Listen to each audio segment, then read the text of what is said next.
Hello dear listeners, TW here. Join me as I traverse a century of horror cinema, one flick at a time.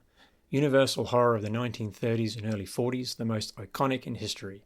Now a little British company named Hammer is set to remake the classics in glorious, gory Technicolor. The relatively high production values, Peter Cushing and Christopher Lee would all become iconic and redefine these classics for generations.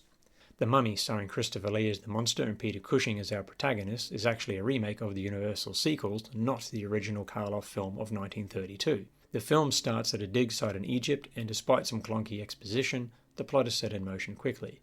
A tomb is opened and a cleverly devised trap reveals something. Much like the original Karloff flick, a madman is created by something unseen. His father, Felix Aylmer, is suitably theatric and fun to watch. Later in England, having survived an attack and a deep psychosis, tries to warn his son, who naturally disbelieves the wild tale from the aforementioned prologue. Two Irish drunks force the plot when they drop the coffin, carrying the legend Christopher Lee as his third monster incarnation after Frankenstein's monster and Dracula in the previous two Hammer horror classics.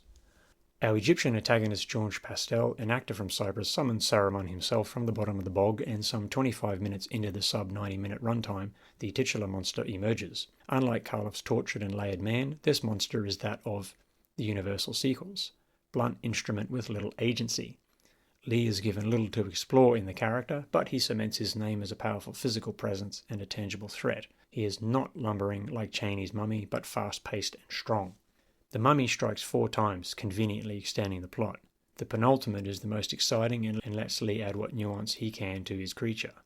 The film utilises the woman looks like the ancient princess who he was sworn to protect trick, but with only a throwaway line about coincidence to justify it. The second act is not saved by these moments of excitement and are dragged to the bottom of the bog by tedious flashback sequences. It feels like they had a solid 75-minute film, like Universal, but decided to stretch it to 85 minutes.